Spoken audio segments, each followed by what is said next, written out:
Au nom du Père et du Fils et du Saint-Esprit. Amen. Lecture du livre des Actes des Apôtres, chapitre 20, des versets 28 à 38. Paul faisait ses adieux aux anciens de l'église d'Éphèse.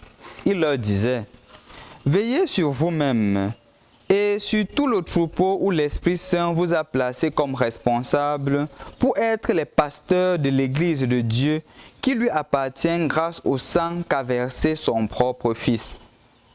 Pour moi, je sais que des loups féroces s'introduiront chez vous quand je ne serai plus là, et le troupeau ne sera pas épargné. Même parmi vous, surgiront des hommes qui tiendront des discours mensongers pour entraîner les disciples à leur suite. Soyez donc vigilants.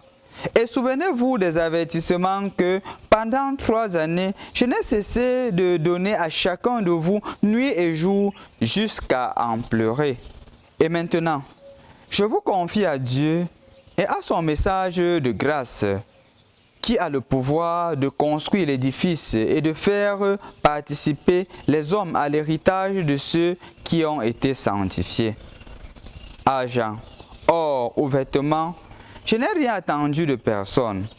Vous le savez bien vous-même. Les mains que voici ont pourvu à mes besoins et à ceux de mes compagnons.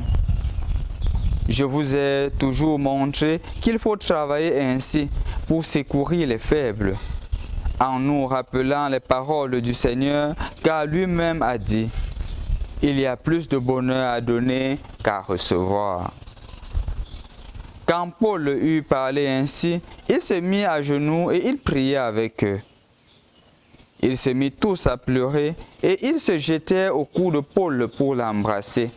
Ce qui les attristait le plus, c'est la parole qu'il avait dite: « Vous ne verrez plus mon visage. » Puis, on l'accompagna jusqu'au bateau.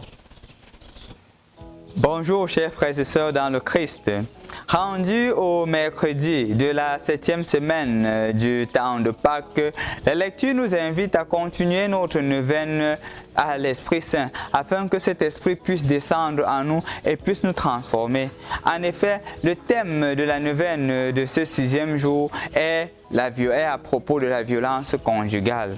L'Esprit Saint met fin aux violences conjugaux, aux violences de la vie familiale. Chers frères et sœurs dans le Christ, cela tombe en effet à pic avec la première lecture que nous venons d'écouter, spécialement avec le discours de Saint Paul, quand il dit clairement que après mon départ, des loups s'introduiront parmi vous. Et même parmi vous, il y aura des personnes qui vont détourner les autres pour les conduire vers un chemin inapproprié. Comme pour nous faire comprendre que la difficulté, la souffrance, la division font partie du cheminement de celui qui a embrassé le Christ.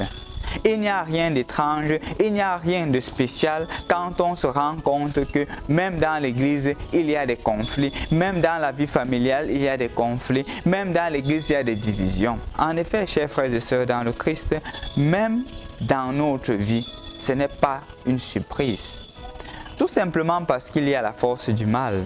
La force du mal, justement, qui voudrait nous éloigner de Dieu, qui voudrait nous éloigner de la volonté que Dieu a mis en chacun d'entre nous. Et justement, en voulant nous éloigner, parfois ces forces du mal séduisent des personnes pour les éloigner justement de Dieu. Et justement, en les éloignant de Dieu, ces mêmes personnes séduisent d'autres personnes pour les éloigner de Dieu, parce que c'est l'œuvre du malin. En effet, dans Luc chapitre 17, verset 37, il est clairement stipulé que là où il y a le corps, là aussi se rassembleront les vautours. C'est justement parce qu'au sein de l'Église catholique, au sein de notre Église, la présence de Dieu est manifeste. Et puisque cette présence est manifeste, le malin, le diable doit toujours s'efforcer à chercher des voies et moyens pour détruire, éloigner davantage les gens de Dieu. Et c'est normal. C'est pour cela qu'au sein de notre église, il y a toujours des personnes qui cherchent à diviser. Mais ils ne peuvent pas. Parce que cette église ne repose pas sur l'homme, elle repose sur le Christ. C'est pour cela que jusqu'à 2022 années, l'église tient. Parce qu'elle ne repose pas sur une force humaine. Elle repose sur le Christ qui l'a fondée. Et donc, mon frère, ma soeur, pour toi qui dis que non, je vais arrêter l'église parce qu'il y a des conflits, je me dis que tu ne comprends rien.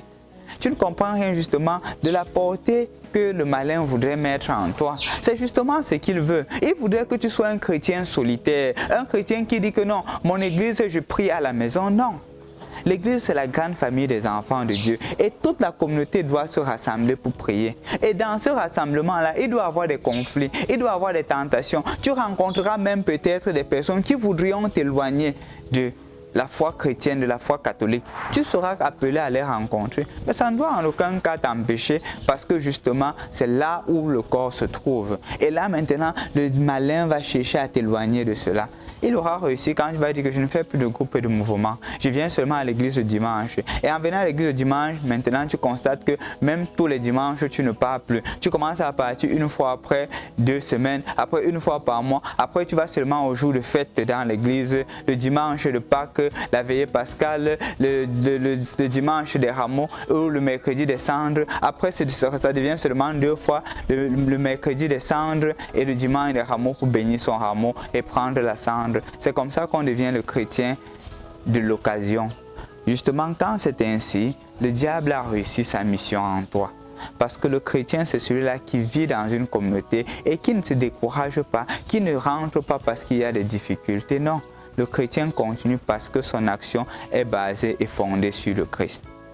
Et donc, chers frères et sœurs dans le Christ, je voudrais donc nous inviter, premièrement, à éviter une attitude, à tomber dans le piège de la division, à tomber dans le piège de la violence. Parce que quand il y a violence, c'est justement le mal qui prend la place. Dans des familles où monsieur se met à battre sur madame, madame se met à battre sur monsieur, mais les parents se mettent à battre sur les enfants, c'est la violence qui naît. Et je crois que je l'ai clairement expliqué il y a de cela quelque temps à une rencontre avec les parents. Parfois, on simplifie nos actions, mais le comportement des enfants reflète justement nos actions que nous avions posées. Je leur disais tantôt que s'il y a le papa et la maman, il y a 2 enfants. Le papa se met à battre la maman devant les enfants. C'est comme ça que le parent inconsciemment est en train de dire à son enfant que c'est normal de battre sur ton frère ou ta soeur. Et c'est ainsi que le chaîne de la violence continue dans la famille. Quand la maman se met aussi à rendre, c'est comme ça que la maman est en train de dire à l'autre que si on te tape, ne reste pas indifférent. Vas-y, rends aussi pour pouvoir te défendre. Et c'est comme ça que dans la maison, il y a la bagarre.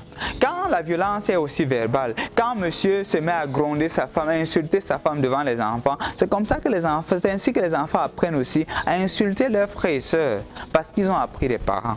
Donc c'est une chaîne. Et c'est comme ça que demain, quand l'enfant va sortir, il va aller bagarrer, il va se mettre à poignarder l'enseignant, comme on le constate dans notre pays. On va se dire que c'est la malchance. On va se dire que comment est-ce que l'enfant a fait cela? C'est justement parce que, consciemment ou inconsciemment, les parents ont cultivé cela. Et donc, aujourd'hui, la prière, c'est justement que le Seigneur nous libère aux familles qui sont en violence, de la violence dans nos familles. Que dans nos familles, il y ait plus la paix, il y ait plus de dialogue et moins de violence, pour ne pas dire plus de violence, aussi bien verbale que physique. Aussi bien morale, que justement dans la famille sente la présence de la joie, du dialogue. Que quand il y a conflit, ce n'est pas la violence qui résout le conflit, c'est le dialogue, c'est l'écoute. Il y a plusieurs méthodes pour résoudre un problème. Ne cherche pas la méthode destructive, parce que quand tu fais ça, c'est justement le malin qui vient aussi s'aimer la division dans ton couple. Quand justement ce n'est pas fondé sur le Christ, c'est ce que le malin veut faire. Et justement, le Seigneur, Paul a remis la communauté au Seigneur. Remets aussi ta communauté au Seigneur à travers ce jour de la neuvaine. Prie pour la violence dans ton foyer. Prie que le Seigneur touche ton cœur, qu'il touche le cœur de ton mari, qu'il touche le cœur de tes enfants, afin que cesse la violence dans ta famille. Si ce n'est pas dans ta famille, c'est peut-être dans la famille de ton voisin, d'un familier, et que le Seigneur en tout et pour tous soit loué et aimé de tous. Au nom du Père et du Fils et du Saint-Esprit. Amen.